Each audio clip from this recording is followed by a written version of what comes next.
Hey everyone, welcome back to another Reactions with Aaron video. In this video, I will be reacting to George Carlin, Soft Language. Excited to see where this goes, what he's going to be talking about. But it didn't happen, and one of the reasons is because we were using that soft language, that language that takes the life out of life. And it is a function of time. It does keep getting worse. Give you another example. Sometime during my life, toilet paper became bathroom tissue. I wasn't notified of this. No one asked me if I agreed with it. It just happened. Toilet paper became bathroom tissue. Sneakers became running shoes. False teeth became dental appliances. Medicine became medication. Information became directory assistance. The dump became the landfill. Car crashes became automobile accidents. Partly cloudy became partly sunny. Motels became motor lodges. House trailers became mobile homes. Used cars became previously owned transportation. Room service became guest room dining. And constipation became occasional irregularity. When I was a little kid, if I got sick, they wanted me to go to the hospital and see the doctor.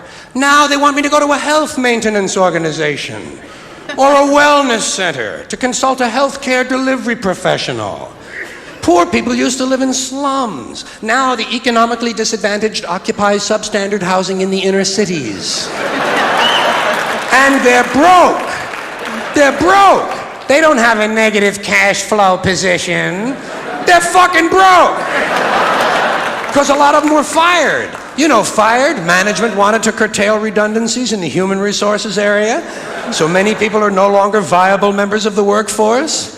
Smug, greedy, well-fed white people have invented a language to conceal their sins. It's as simple as that. The CIA doesn't kill anybody anymore. They neutralize people. Or they depopulate the area. The government doesn't lie. It engages in disinformation. The Pentagon actually measures nuclear radiation in something they call sunshine units. Israeli murderers are called commandos. Arab commandos are called terrorists. Contra killers are called freedom fighters. Well, if crime fighters fight crime and firefighters fight fire, what do freedom fighters fight? They never mention that part of it to us, do they? Never mention that part of it.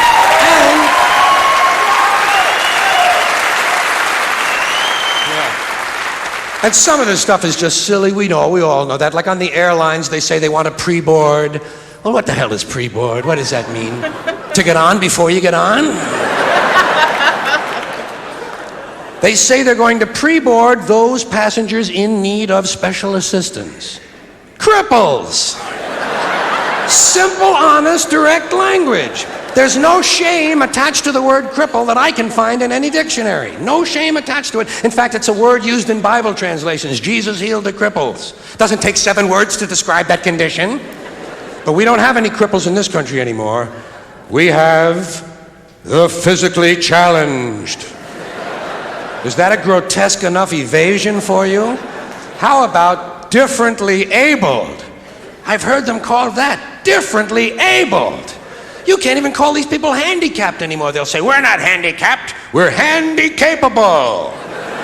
These poor people have been bullshitted by the system into believing that if you change the name of the condition, somehow you'll change the condition. Well, hey, cuz, doesn't happen. Doesn't happen. We have no more deaf people in this country, hearing impaired. No one's blind anymore, partially sighted or visually impaired.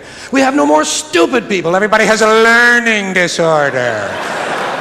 Or he's minimally exceptional. How would you like to be I mean, he's not wrong. It's like, the way he puts it, it's like, yeah, which one is really more offensive, you know? I don't... A little different perspective, I guess. Never thought about it that way, but he's not wrong. Told that about your child. He's minimally exceptional. Oh, thank God for that.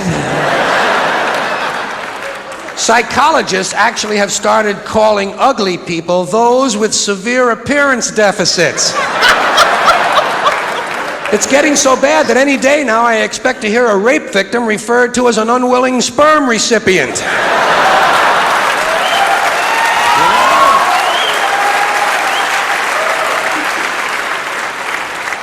And we have no more old people in this country. No more old people. We shipped them all away, and we brought in these senior citizens. Isn't that a typically American 20th century phrase? Bloodless, lifeless. No pulse in one of them. A senior citizen. But I've accepted that one. I've come to terms with it. I know it's here to stay. We'll never get rid of it. That's what they're going to be called, so I'll relax on that. But the one I do resist, the one I keep resisting, is when they look at an old guy and they'll say, "Look at him, Dan. He's 90 years young." Imagine the fear of aging that reveals. To not even be able to use the word old to describe someone, to have to use an antonym. And fear of aging is natural, it's universal, isn't it? We all have that. No one wants to get old, no one wants to die, but we do. So we bullshit ourselves.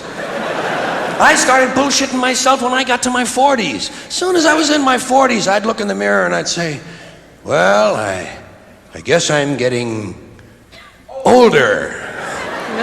Older sounds a little better than old, doesn't it? Sounds like it might even last a little longer. Bullshit, I'm getting old. And it's okay, because thanks to our fear of death in this country, I won't have to die. I'll pass away.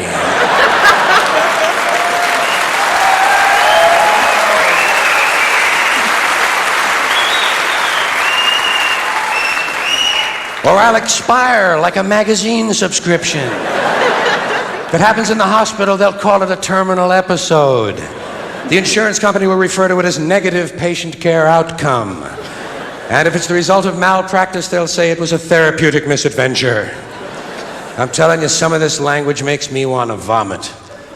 Well, maybe not vomit. Makes me want to engage in an involuntary personal protein spill. Thank you all.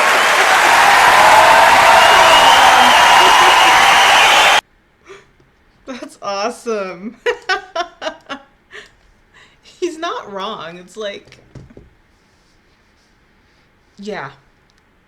I get like some of the softer terms, use them with kids, but he brought out a good point. It does seem kind of childish almost to among adults. Like, we're all adults here, you know, just call it what it is. But who knows?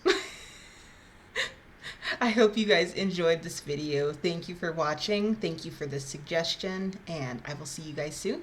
Have a great day. Bye.